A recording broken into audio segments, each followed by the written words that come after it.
নামটা অনেক সম্মানের ছিল, অনেক গৌরবের নাম ছিল পুলিশ। জনগণের বন্ধু নামটা ছিল, কিন্তু আজ পুলিশের কর্মকাণ্ড দেখে আমরা হতভম্ব। পুলিশের প্রতি ঘৃণা, লাঞ্ছনা।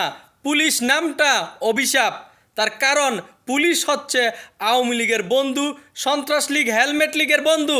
এই দেখুন বাংলাদেশের পুলিশ তারা কাকে গুলি করে মারে, এই দেখুন কাকে তারা গুলি করে মারে। আপনি বিএনপি নেতাদেরকে বলুন, জামাতের নেতাদেরকে বলুন, ভিন্নমতের নেতাদেরকে বলুন, তারা সরাসরি বুকে গুলি করে মারে এই পুলিশ। আপনি গার্মেন্টস কর্মীরা যদি যৌক্তিক আন্দোলন করে বেতনের দাবিতে, তাদেরকে পুলিশ গুলি করে মারে। আপনি এই দেখুন ছাত্রদের শান্তিপূর্ণ সমাবেশ, মিছিল, মিটিং, তাদের উপর গুলি করতে পুলিশ দ্বিধাবোধ করে নাই। এই পুলিশ কার বন্ধুত্ব? আওয়ামী লীগ সন্ত্রাসীদের বন্ধুত্ব। এটা মনে রাখতে হবে আমাদেরকে। Awami League versus police. তার কারণ এই পুলিশের কাছে কেউ নিরাপদ নাই। আলেমকে তারা গুলি করে মারে। ভারতের নরেন্দ্র মোদী আসার পর বাংলাদেশের আলেমদের উপর যে ট্র্যাজেডি চালিয়েছে,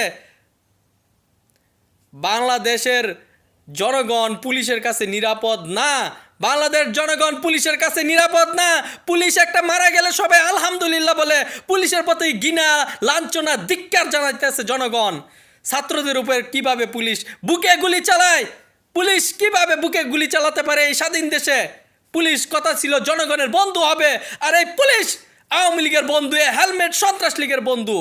আপনি অবাক হয়ে যাবেন, এই পুলিশ কাকে নির্যাতন করে নাই, কার উপর অত্যাচার করে নাই। এই পুলিশ গায়েবী মামলা দিয়ে বিএনপি, জামাত শিবির, ভিন্ন মতের নেতাদেরকে দৌড়ের উপর রাখে।